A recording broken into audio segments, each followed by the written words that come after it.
passar. Desta maneira, damos início aos trabalhos desta noite. Assim seja, Senhor. Agora eu convido o Maurício, tá? Ele vai prestar você.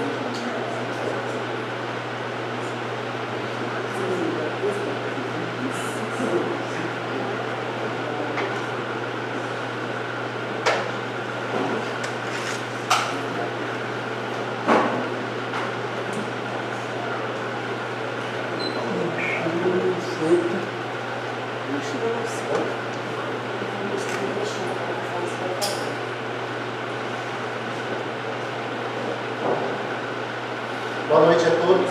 Boa noite. É sempre um prazer estar aqui na casa da Maria Modesta Cravo. Obrigado. Sempre sorrisos acolhedores, isso é muito bom. Bem, nós estamos chegando na Páscoa. E a Páscoa, ela se remete aos Evangelhos de Jesus e nos lembra, a liturgia da Igreja Católica, o renascimento dentro de nós. O grande significado da Páscoa. E isso tem tudo a ver com o Evangelho de Jesus, ou seja, com a história da vida de Jesus, da passagem desse Espírito de luz por nós. Não esquecendo que Jesus foi o único Espírito de luz com quem nós tivemos contato até hoje. Ele foi enviado para nos atender. Na verdade, na grande missão de nos ensinar o que é o amor. E esse amor que Jesus falava é um amor que ele disse que a gente deveria entregar para o nosso próximo, não é? E aí fica a pergunta, quem é o nosso próximo? Será que é tão difícil a gente responder quem é o nosso próximo? Quem que é o nosso próximo? É aquele que se coloca na nossa vida, não é verdade?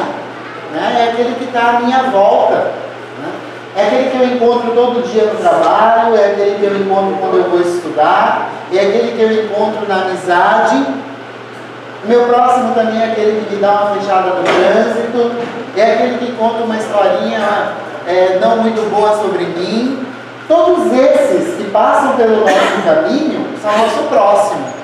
É verdade, E ainda nós temos um próximo mais próximo, que nós ganhamos mais perto de nós, que é a nossa família, não é verdade? Esse é o nosso próximo mais próximo. Mas amar a família é fácil, não é? A gente não ama todo mundo igual na família? Então, Dessa forma, nós entendemos muito bem o Evangelho de Jesus, a caminhada dele, de como Espírito de luz, Espírito superior, visitar a Terra para trazer ao ser humano a ideia do amor. E Jesus, como Espírito superior, ele já consegue amar a todos igualmente, sem olhar para as pessoas e julgar antes de amar. Primeiro ele ama. Se tem o julgamento, ele deixa para o Pai. Ele não faz isso. Então, essa é a nossa universidade. Então, a gente vê que o ser humano, nós estamos ainda, provavelmente, no ensino fundamental. A gente está aprendendo a amar. Alguns são muito caros ao nosso coração e é tão gostoso encontrar. Outros eu não posso nem chegar perto, que eu já arrepio, não é assim? Principalmente dentro da família é assim. Mas exatamente esse convite de Jesus, do renascimento, ou seja, do novo homem, que pelo menos tenta amar. Se eu não fizer a tentativa, eu não vou conseguir. E Jesus, pela sua passagem aqui, deixou-nos vários convites, que foram chamados de parábolas. As parábolas foram, na verdade, histórias que Jesus contava ao homem da época para que ele tentasse entender o que é realmente esse amor que leva ao nosso Criador, que leva ao Pai. E aí, como nós estamos perto da Páscoa, a parábola do bom samaritano é a parábola que fala exatamente do novo homem, né? Do renascimento, né? E ela está no livro de Lucas, tá? Toda exarada, né, no livro de Lucas. E aí a gente vai ler a parábola e aí a gente vai fazer algumas considerações. No final a gente vai entender melhor a Escritura sobre essa passagem desse Espírito de luz que esteve entre nós em contato direto conosco, que foi o Espírito de Jesus. Então o livro de Lucas nos diz assim: levantando-se um doutor da lei, experimentou-o dizendo: Mestre, que farei para herdar a vida eterna? Tá? Então vamos lá. Naquela época, Jesus fazia, na verdade, um estudo como nós estamos fazendo, mas claro, ele se dirigia ao povo com autoridade moral, o que fazia toda a diferença, né? O que realmente tocava o coração dos homens. Só que naquela época Jesus estava incomodando, né, todo aquele reino da Judéia, né, que naquele momento estava ocupado pelo Império Romano. Tá? Vamos nos situar na história. Tá? Jesus estava vivendo, ou seja, não tínhamos ainda nem Velho nem Novo Testamento, isso veio depois, né? Então, Jesus simplesmente falava e os discípulos apreendiam esses ensinamentos e depois codificaram para que a gente se lembrasse dessa passagem de Jesus na terra. E aí eles estavam tentando, né, derrubar Jesus, porque era um homem tão simples que estava chamando a atenção de muitas pessoas. As pessoas estavam começando a se reunir para falar sobre esse novo Pai que Jesus veio anunciar que existia. Então o imperador já ficou com medo, ele era a figura central. Como assim que vem agora falar de um Pai, né? De algo maior, né? Perfeito. E aí esse doutor da lei que fala na Bíblia, para a época, era aquele especialista no livro do Torá. O Torá é o livro, né, de códigos morais e de leis do povo judeu. Então aquele que estudava o Torá, ele era a todo tempo consultado para julgar as pessoas. Vamos dizer, ele era um advogado da época, né? Ele era letrado nas leis do Torá. E era ele que era consultado para julgar as pessoas.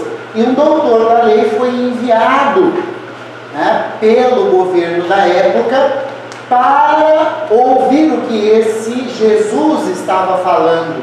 Então aqui o Evangelho diz: levantando-se um doutor da lei, experimentou, né, ou seja, colocou, né, em jogo, né, uma conversação com Jesus. E perguntou assim para Jesus: Mestre, que farei para herdar a vida eterna? Verdade que ele não considerava Jesus como mestre, mas ele quis entrar no meio da multidão. A mediunidade de Jesus iria muito mais longe, e é claro que imediatamente Jesus já havia identificado o que estava acontecendo. Jesus não seria pego de surpresa com algo assim. Ele imediatamente já sabia, né, que estava sendo testado frente àquela multidão. E aí respondeu-lhe Jesus: que é o que está escrito na lei? Como lês tu? Então ele disse assim, perguntou, né? O homem assustou, porque Jesus perguntou: o que é o que está escrito na lei? Opa, se eu estou aqui vestido como pessoa normal, pergunto para ele, como é que ele sabe que eu sou da lei? O homem já começou a assustar. Ele também percebeu, né, a superioridade de Jesus. Então Jesus imediatamente já jogou para ele, né? O que é que está escrito na lei? Então o que o Torá fala? E aí ele logo pergunta com essa tradução: como lês tu? Essa é uma tradução de uma expressão na língua judaica que só pessoas muito letradas entendem. É a mesma coisa que eu perguntasse assim para pessoas simples: o que vós pensais? O pessoal vai até rir, falando, mas de onde que tirou essas palavras, né? Então era uma linguagem muito alta para um homem sujo, no meio do povo, que não tinha vestes especiais, não tinha cargo, não era letrado. Como é que ele falava como lesto? Né? Então ambos imediatamente já identificaram um ao outro no meio daquela multidão. Perfeito. Respondeu ele. Então o doutor da lei respondeu para Jesus e para toda, né, aquela horda de pessoas que estavam ali, o que estava no Torá. Estava escrito assim: amarás ao Senhor teu Deus de todo o teu coração, de toda a tua alma, de toda a tua força e de todo o teu entendimento, e ao teu próximo como a ti mesmo. Então ele disse, né? Você tem que amar a Deus e amar o seu próximo. É o que está no Torá. Muito bem. Replicou-lhe Jesus. Então Jesus devolveu para ele, né? Respondeste bem. Faze isso e viverás. O homem não gostou, porque ficou parecendo ao contrário, que ele tinha sido testado na frente da multidão, porque Jesus devolveu a pergunta para ele, né? O que está escrito no Torá? E aí Jesus, na sua simplicidade, se tornou superior a ele, porque respondeu, né? Faze isso e viverás. E ele não gostou. Então ele continuou a conversa. Ele diz assim: ele, porém, querendo justificar-se, perguntou a Jesus: e quem é meu próximo? Pergunta que a gente se fez agora há pouco, né? Então ele jogou essa pergunta, né, frente a toda a multidão, mas muito diretamente para o homem da lei, né? Então ele perguntou para Jesus: e quem é, né, o meu próximo? Prosseguindo Jesus, disse: um homem descia de Jerusalém a Jericó. Então começa Jesus, né, com a parábola, ou seja, uma história para que as pessoas entendam o que está acontecendo, né? Então Jesus disse assim: um homem descia de Jerusalém a Jericó e caiu nas mãos de salteadores, que depois de o despirem e espancarem, se retiraram, deixando-o morto. Por uma coincidência, descia por aquele caminho um sacerdote. Quando o viu, passou de lado. Do mesmo modo, também um levita, chegando ao lugar e vendo, passou de lado. Um samaritano, porém, que ia de viagem, aproximou-se do homem e, vendo-o, teve compaixão dele. Chegando-se, atou-lhe as feridas, deitando nelas azeite e vinho, e pondo-o sobre o seu animal, levou-o para uma hospedaria e tratou-o. No dia seguinte, tirou 2 denários, deu ao hospedeiro e disse: trata-o, e quanto gastares demais, na volta eu te pagarei. E aí fica a pergunta de Jesus: qual destes 3 te parece ter sido o próximo daquele que caiu nas mãos dos salteadores? Muito que bem. Então Jesus contou uma parábola, uma história que ia de Jerusalém a Jericó. Jericó está a 24 quilômetros de Jerusalém. Rapidinho de ir, né? Hoje, né? 24 quilômetros naquela época, né? No burrinho ou a pé, era chão, né? Hoje é Campo Grande terrenos, sei lá, meia hora de carro, né? Mas naquela época ainda não tinha Volkswagen Fiat, né? Então não tinha como. Essa estrada é desse jeito que está mostrando aí. A estrada de Jerusalém a Jericó, ela passa na encosta, aqui ó. Sabe essas imagens que a gente tem dos Andes bolivianos aí, peruanos, né? Que passam naquelas, né, estradas na encosta? Assim é Jericó. Então para ir para Jericó, né, você só chega na cidade de Jericó passando aqui. Nessa época, Herodes, né, estava, na verdade, com problemas administrativos e ele mandou embora um monte de servidores, porque ele gastou a mais e não tinha como pagar. Essas coisas naquela época aconteciam no governo, gente. Ainda bem que não tem mais isso, não é? Então, Herodes teve problemas administrativos e o que ele fez? Ele mandou embora muitos homens, né? Muitas pessoas que trabalhavam. E liberou também muitos que estavam presos. Ou seja, essa estrada de Jerusalém a Jericó era famosa por assaltos. Né? Então os presos, né, nessa época que foram liberados, né, encheram lá essa passagem para Jericó. Lembrando, Jericó era uma cidade sagrada, porque lá que estudavam os rabinos. Quem ia se formar como rabino, sacerdote, né, estudava lá. Então nessa época já de Jesus, cerca de 12 mil homens estudavam, tá, em Jericó. Por isso era uma cidade considerada santa, né? Perfeito. Nessa época existiam 3 castas muito claras ali naquela região da Judéia. Primeiro, os sacerdotes. Os sacerdotes estudavam exatamente a lei, né? Só que com o Torá, só que com um cunho religioso, porque ele não era doutor da lei. O sacerdote ele lidava com as questões espirituais, ou seja, ele só se voltava para isso. Ele era o clero da época. E depois teve um povo, né, lá na história, depois qualquer um pode pesquisar, né? Na época as tribos que eram, né, orientadas por Jacó, não tinham, né, eram tribos nômades, né? Saíram com o filho de Jacó, que era Levi, né, e saíram e entraram na Judéia. Então, por isso eles foram chamados de levitas, porque eles foram com Levi. Né? Para entrar na Judéia, essas tribos, né, ganharam um status. Elas deveriam trabalhar para os sacerdotes. Então, elas cuidariam de tudo que era administrativo.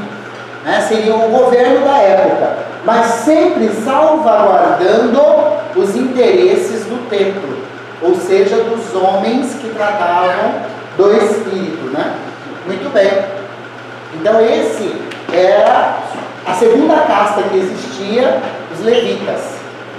E por último vinha um outro povo que entrou na Judéia, que veio da Samaria. Eles também ficaram sem terras e tiveram, por causa das guerras, e tiveram que entrar no reino da Judéia. Mas para entrar no reino da Judéia, a troca foi: vocês entram no reino da Judéia, mas o trabalho de vocês vai ser o trabalho de manter os sacerdotes e os levitas. Ou seja, todo o trabalho de limpeza, de cozinhar, de construir, né, de reformar, todos esses trabalhos eram feitos pelos samaritanos, que eram os habitantes que vinham da Samaria. Então essa era a configuração daquela época. Tá? E por último, uma informação que importa para a gente, o dinheiro da época, né? Os denários, né? O denário foi uma moeda cunhada pelo Império Romano que entrou nessa época na Judéia. Eles tinham um dinheiro que se chamava essim, tá? E aí entrou, né, o governo de Roma e cunhou essa moeda chamada denário.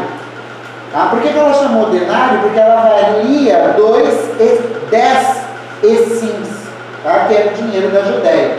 É mais ou menos real e dólar, né? Um dólar, 4 reais, vamos dizer assim. Tá? Então, na época, esse dinheiro, um denário, né, seria 10 essins, mas se tornou a moeda mais forte da época. E convencionou-se que 2 dias de trabalho valiam um denário. Tá? 2 dias de trabalho valiam um denário. Perfeito. E daí vieram outros nomes, né? O nosso nome latino, né, dinheiro, denários, né? E daí veio o nosso nome dinheiro. Tá? Vem dessa denominação. O denier, que foi o primeiro dinheiro da França, veio dessa denominação. O dinar, que foi dos países daquela região do Oriente Médio, também veio dessa denominação. Tudo do denário. Tudo bem? Muito bom. Né? E aí, nós voltamos lá, tá? E voltamos de novo na parábola de Jesus. Agora a gente vai ter um outro entendimento. Né? Disse Jesus: um homem descia de Jerusalém a Jericó e caiu na mão de salteadores, que depois de o despirem e espancarem, se retiraram, deixando-o meio morto. Já entendemos o contexto, né? Daquela região ali, da ida para Jericó, a estrada perigosa, né? Isso foi a história de Jesus. Por uma coincidência, Jesus não se colocava em risco em momento nenhum, e ele estava falando com um homem do governo, que foi enviado lá exatamente para culpá-lo, né? Ele falou, por uma coincidência, descia por aquele caminho um sacerdote. Quando o viu, passou de largo. Olha a crítica de Jesus ao sacerdócio vazio. Se o sacerdote era aquele que deveria ter compaixão pura pelas pessoas, como dizia o Torá, como é que o homem que era sacerdote não ajudou aquele homem caído na estrada? Prosseguiu Jesus. Do mesmo modo, também o levita, chegando ao lugar e vendo-o, passou de largo. Olha a crítica de Jesus aos governos corruptos daquela época. Isso tinha naquela época, tá? Governo corrupto. Agora não tem mais, né? Ainda bem. Mas era uma crítica muito forte de Jesus, porque os levitas eram, na verdade, né, o setor administrativo da época.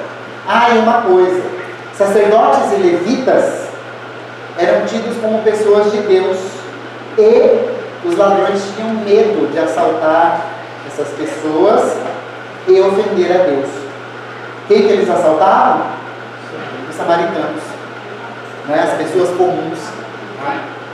Do mesmo modo, um samaritano, porém, que ia de viagem, aproximou-se do homem e, vendo-o, teve compaixão dele.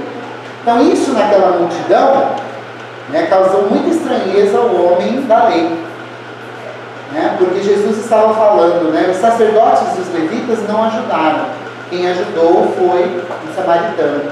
Então ele também já não estava gostando dessa conversa, né? Chegando-se, atou-lhe as feridas, deitando nelas azeite e vinho, e pondo sobre seu animal, levou-o para uma hospedaria e tratou. No dia seguinte, tirou 2 denários, deu ao hospedeiro, né? 2 denários valiam 2 dias de trabalho. Então ele pagou quantos dias de trabalho? 4, né? Muito bom. Se tiver matemática na porta do céu, você já passava. Então ele pagou 4 dias de tratamento do homem, tá? E disse assim: trata-o, enquanto gastares demais, na volta eu te pagarei. Né? Então pagou adiantado 4 dias de tratamento e falou: trata-o, e quando eu voltar eu pago a diferença. Tá? E aí fica a pergunta de Jesus: qual destes 3 te parece ter sido o próximo daquele que caiu nas mãos dos salteadores? Opa! Jesus não perguntou quem era o próximo dos 3.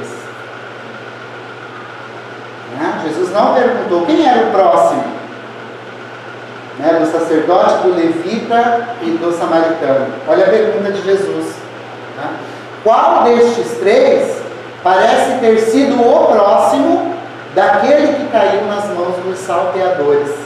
Jesus está perguntando: quem que você acha que se colocou como próximo desse que estava caído no chão? Né? E o doutor da lei respondeu para Jesus: aquele que usou de misericórdia para com ele. E Jesus disse então: vai e faze tu mesmo. Pronto, estava acabada a conversa, porque o doutor da lei percebeu que ele não ia chegar no objetivo dele, que era derrubar Jesus. Mas Jesus nos deixa, né, informações muito importantes, e deixa a informação maior, que é exatamente, né, a pergunta. Não quem é meu próximo, porque como nós conversamos no início, é muito fácil dizer quem é meu próximo. imediatamente eu posso reconhecer. A questão é contrária, né? É a pergunta: eu sou um próximo verdadeiramente? Eu me coloco como próximo das pessoas que aparecem no meu caminho, seja ela quem for, do jeito que ela for, não do jeito que eu gostaria que a pessoa fosse. Eu não posso tentar amar uma pessoa querendo que ela haja o meu pensamento, que ela sinta com os meus sentimentos, que ela pense da mesma maneira que eu. Como Jesus, Ele ama a cada um de nós. E todos nós temos diferenças homéricas entre uns e outros. E é isso que faz a beleza do reino de Deus, né? A diferença entre as pessoas. Muito tempo depois, né, pelas mãos do Chico, o Espírito Emmanuel nos deixa a história, né, de Saulo de Tarso, de Paulo de Tarso, né, no livro Saulo de Tarso, que era um homem muito próximo do imperador, um homem de muito poder dentro de Roma, né, e que resolveu, né, por muito tempo, ir atrás dos seguidores de Jesus, né, os homens que chamavam-se homens do caminho na época depois, né, da ida de Jesus. Ficaram os seus discípulos, né, e Saulo de Tarso resolveu, né, ir atrás desses homens, né. E numa ida para Damasco, né, apenas 35 anos depois da ida de Jesus, né, Jesus um dia aparece frente a frente com Saulo de Tarso, né, e ele pergunta para ele: Saulo, Saulo, por que me persegues? Jesus faz essa pergunta. E aí Jesus chamou Saulo de Tarso de várias formas durante a vida dele, mas ele não quis escutar. Isso está no romance, né? Eu sei que vocês vão ler hoje à noite. Então isso está no romance, né, de Emmanuel. E, por fim, né, Saulo de Tarso é tocado pelos ensinamentos, pelo amor de Jesus e pergunta, finalmente, né, Senhor, o que queres que eu faça? Né? Ele cansou de correr atrás de algo que nem ele sabia o que era. Ele defendia o Império Romano como militar que era o trabalho dele. Mas ele percebeu que tinha muito mais envolvido, tinha mais coisa.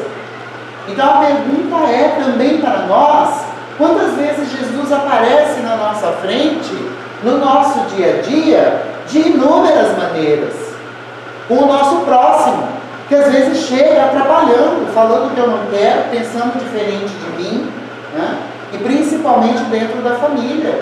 O Espiritismo nos ensina que aquele que mais nos incomoda dentro da família é aquele que eu mais necessito urgentemente para o meu espírito mudar, para o meu espírito evoluir.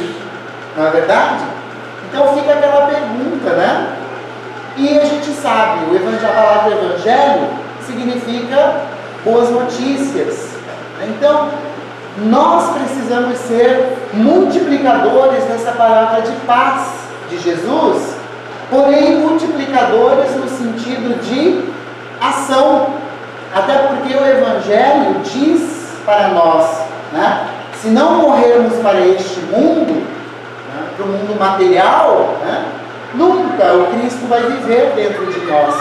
Então, em outras palavras, se eu não colocar amor à disposição do outro, me colocando como próximo do outro, seja materialmente, seja moralmente, seja espiritualmente, né, nunca vou conhecer o que é esse amor, razão pela qual Jesus veio até aqui para falar entre nós.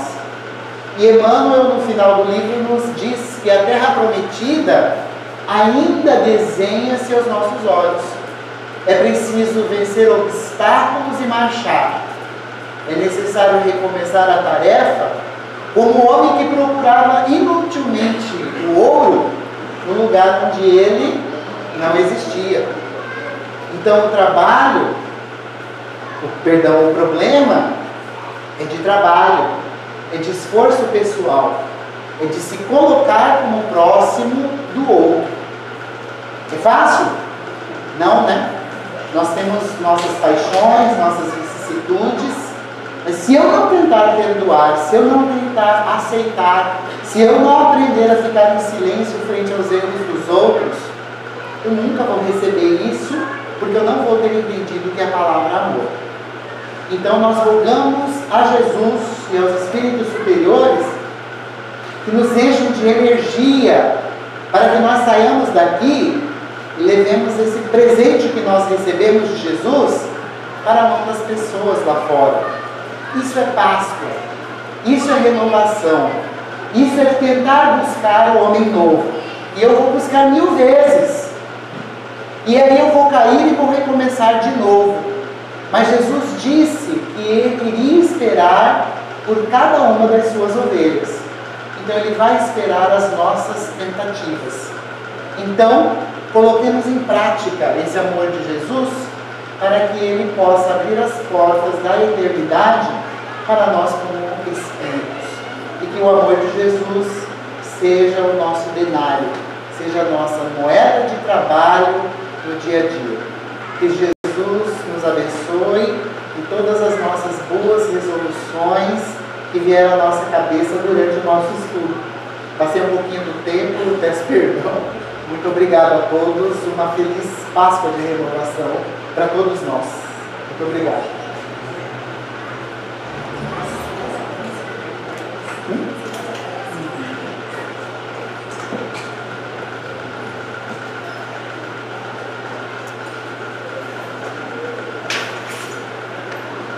Vamos nos preparar então para entrar na Câmara de Passe